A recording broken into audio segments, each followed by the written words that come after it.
como você reage à adversidade, a algo desfavorável para você. Essa adversidade pode ser um infortúnio, uma infelicidade, uma desgraça, uma calamidade, catástrofe. E como você reage? Só bem. O problema é que nessas situações, muitos de nós deixam de ver o caminho mais importante de todos, o caminho que nos leva a encontrar oportunidades na adversidade. Depois de um evento de crise ou adversidade, 3 caminhos mentais se fazem presentes. Primeiro, ficar ao redor de você no evento negativo, no ponto de partida, não gera nenhuma mudança. Segundo, ir na direção de outras consequências negativas. Você acaba numa situação pior do que o evento negativo. O terceiro é o terceiro caminho, o que nos leva do fracasso a um ponto em que somos mais fortes e mais capazes do que antes da queda. Quando nos sentimos impotentes e desesperançados, deixamos de acreditar na existência de um caminho como esse. Se formos capazes de acreditar que um fracasso é uma oportunidade, teremos muito mais chances de crescer. Se não acreditarmos, se acharmos que a queda foi a pior coisa do mundo, ela acabará se transformando justamente nisso. Você com certeza já ouviu a máxima: o que não nos mata só nos faz mais fortes. E de que tipo de crescimento positivo falamos? Maior espiritualidade, compaixão pelos outros, abertura e até mais satisfação com a vida em geral.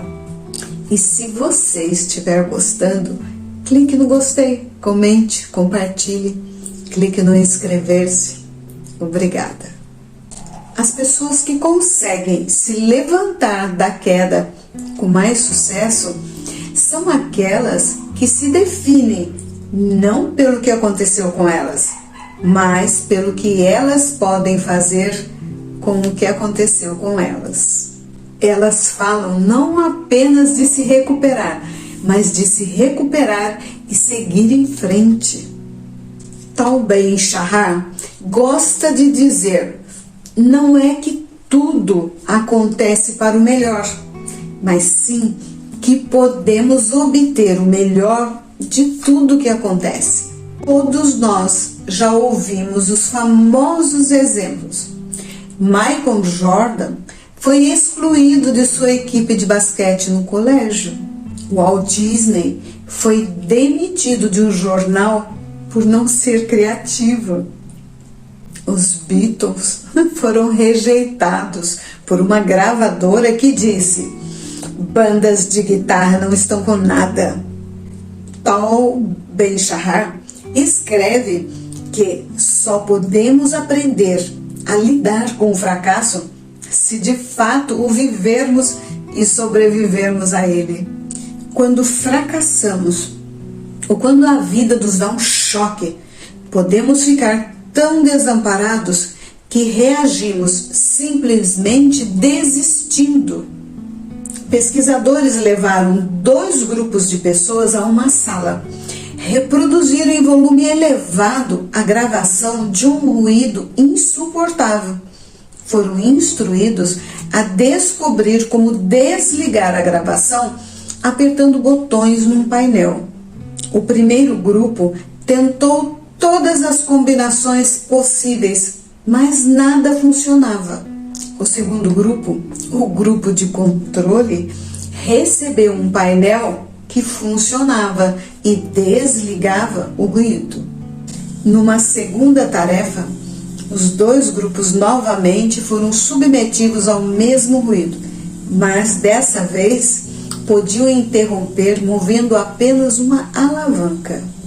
O grupo de controle, o segundo grupo da primeira tarefa, descobriu rapidamente e pararam o ruído terrível. O grupo que não tinha conseguido com os botões simplesmente ficou parado sem tentar fazer nada. Como disse um dos pesquisadores, foi como se eles tivessem aprendido que eram impotentes para interromper o ruído, de forma que eles nem mesmo tentavam. Apesar de toda a situação, horário e local ter mudado, eles levaram consigo o desamparo ao novo experimento. O problema é quando eliminamos do nosso mapa mental qualquer caminho que possibilite encontrar oportunidades na adversidade. E pior ainda, quando perdemos a motivação para procurar esses caminhos, acabamos com a nossa capacidade de lidar com a questão. E a coisa não termina aqui. Quando a pessoa se sente incapaz em alguma área da vida, ela não só desiste dessa área, como muitas vezes aprende exageradamente a lição e aplica a outras situações. Quando a pessoa não acredita na existência de um caminho onde possa encontrar oportunidade na adversidade, não tem praticamente opção e fica tão por baixo quanto está. Já ouviu falar da famosa história dos 2 vendedores de sapatos que foram enviados à África no início dos anos 1900 para avaliar as oportunidades? Eles enviaram depois telegramas.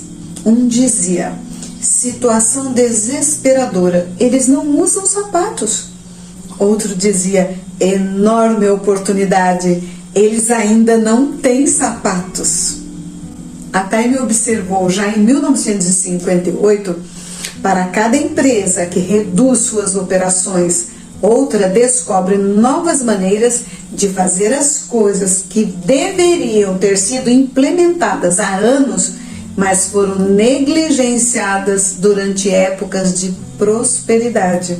Imagine-se em um banco. Tem mais 50 pessoas nesse banco. Um ladrão entra e dispara uma vez, atingindo seu braço direito. Você se descreveria como um sortudo ou como um azarado?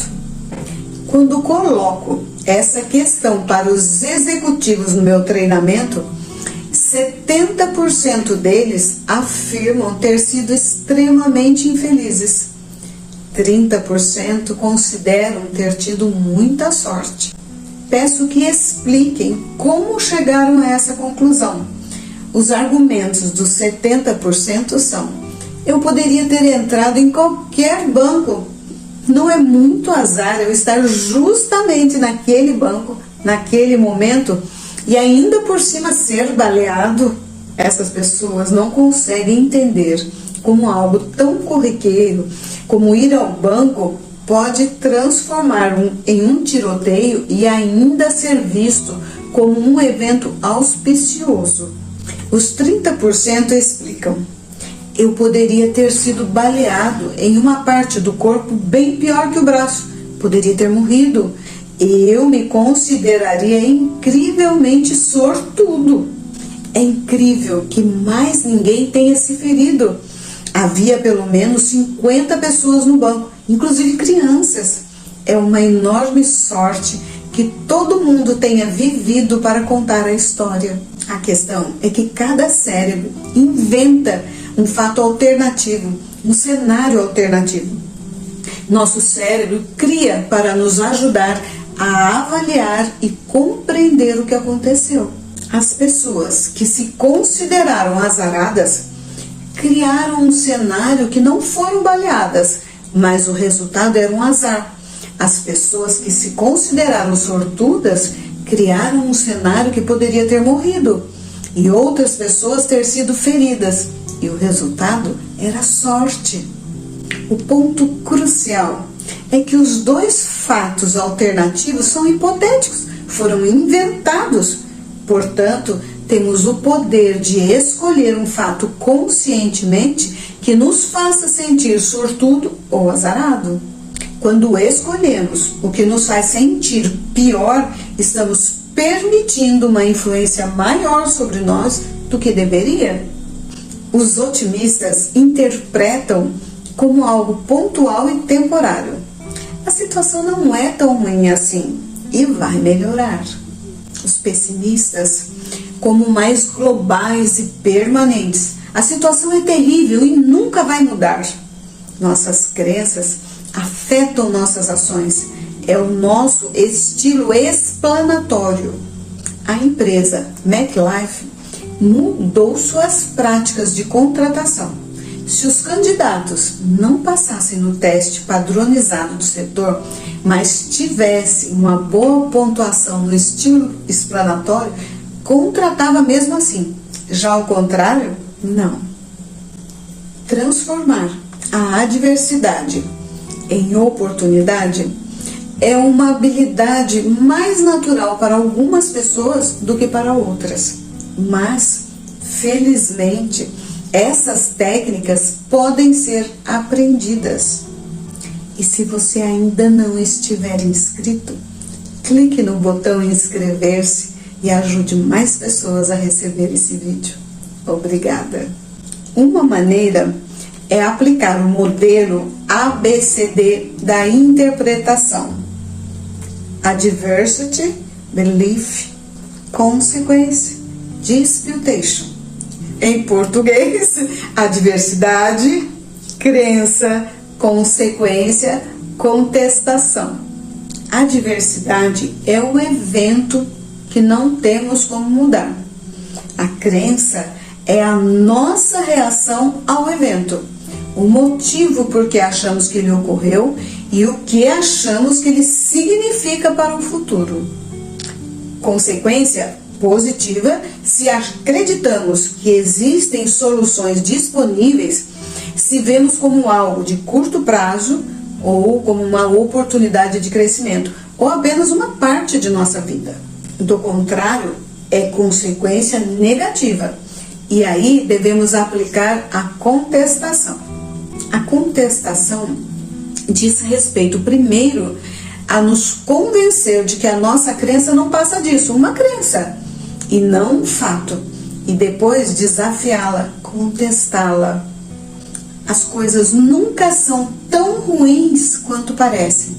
Na verdade, um fato baseado na nossa biologia fundamental. Como milhares de anos de evolução fizeram de nós tão incrivelmente eficientes em nos adaptar até às circunstâncias mais extremas da vida, a adversidade nunca nos atinge tanto por tanto tempo quanto acreditamos que seja o caso. Saber que o nosso medo das consequências é sempre pior que as consequências em si pode nos ajudar a sermos mais otimistas ao que enfrentamos. Lembre-se, acima de tudo, de que o sucesso não é uma questão de nunca cair, e nem mesmo de cair e se levantar repetidamente, mas usar essa queda para se impelir na direção oposta. Não é simplesmente enfrentar as adversidades, mas encontrar as oportunidades que se escondem atrás delas. Que deveriam ter sido implementadas.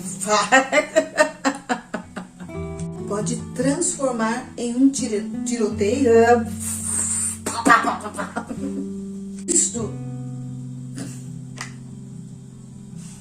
fizeram de nós tão incrivelmente. E sim, podemos melhorar a nossa vida aprendendo a cada dia. E uma das formas é com a leitura.